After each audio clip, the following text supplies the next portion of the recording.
नमस्कार बागवान साथियों। जैसा कि आपको विदित है कि अब हमारे लोअर एलिवेशन पे सेब पे फूल आना शुरू हो गया है। तो सेब जो हमारी फसल है वो परागण से ही लगती है और उसके लिए क्रॉस पॉलिनेशन होना बहुत ज़रूरी है। तो इसमें इसकी प्रोडक्टिविटी और क्वालिटी और क्वांटिटी बढ़ाने के लिए हमारे को मधुमक्खियों की बहुत आवश्यकता रहती है। सेब बाकी जैसे ऑपरेशन हम बगीचे में करते हैं ऐसा ही मधुमक्खी को लगाना भी बगीचे में अति आवश्यक है। विभाग ने और हमारे रजिस्टर्ड बी कीपर है, बी ब्रीडर है, उन्होंने भी हिमाचल में अब पोलिनेशन के लिए मक्खियाँ लगानी शुरू कर दी है। तो अभी हिमाचल में हमारे सेब क्रॉप पे कम से कम 1 से 1.5 लाख बक्सा पोलिनेशन के लिए लगता है। तो आप किसी भी रजिस्टर हमारे बी कीपर से या बी ब्रीडर से अपने बगीचे के लिए बक्सा लेना है। तो इस बक्से की क्या खासियत होनी चाहिए ये मैं थोड़ा सा आपको ब्रीफ में बताना चाहता हूँ। जो आप बक्सा ले उसकी आप पूर्णतः जांच कर ले। उसमें 8 फ्रेम की मधुमक्खियां होनी चाहिए और एक प्रोलिफिक क्वीन होनी चाहिए, नई रानी होनी चाहिए और अच्छा ब्रूड होना चाहिए। तत्पश्चात जब आप कॉलोनी ले जाते हैं बगीचे में तो उसको एक ऐसी जगह में इंस्टॉल करना है जहाँ पर धूप आती हो सुबह के टाइम, क्योंकि हमारे पहाड़ों में ठंड रहती है, इसलिए जहाँ धूप आती हो।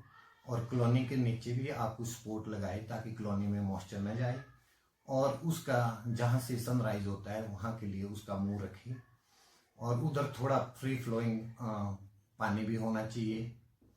और इंस्पेक्शन के लिए आप बगीचे में कृपया मधुमक्खी पालक को ही बोले, अगर आप खुद नहीं जानते हैं उसमें फीड की कमी तो नहीं है, मधुमक्खियाँ काम नहीं कर रही हैं या उनकी स्ट्रेंथ कम है या आप सफ़र में मर गए हैं।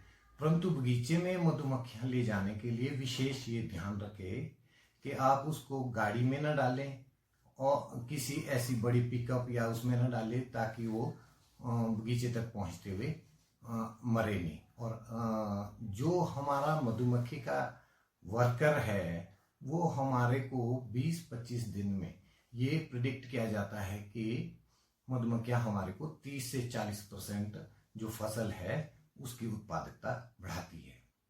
तो मेरा ये गुजारिश रहेगी सभी किसान भाइयों से कि आप लोग आजकल 5 से 10% फ्लावर पे ही मधुमक्खियां लगाएं। वो क्यों? क्योंकि मधुमक्खियों की एक खासियत होती है, ये फसल को चयनित करती है।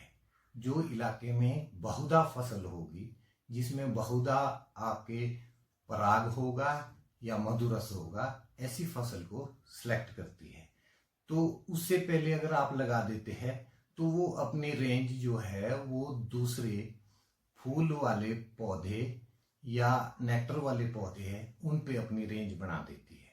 जब तक वो फसल खत्म नहीं होती तब तक वो अपनी रेंज नहीं तोड़ती है।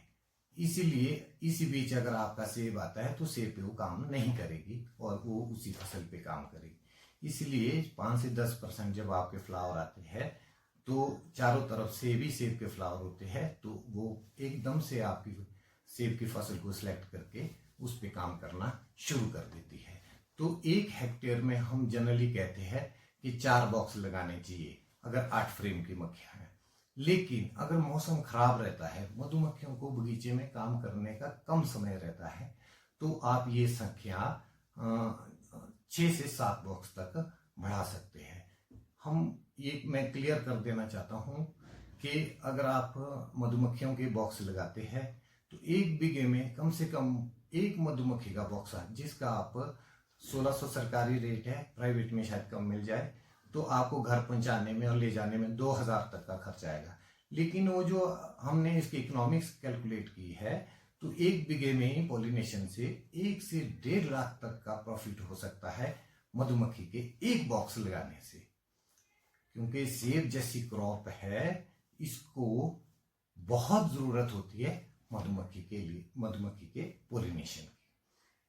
तो इसी दिशा में आपके बगीचे में अगर पोलिनाइजर वैरायटी भी होनी चाहिए, वो भी 33% का जो हमारी रिकमेंडेशन है वो भी होनी चाहिए। अगर नहीं है तो हम फोर्सिबली मधुमक्खी से फिर भी परागण कर सकते हैं अपने बगीचे में।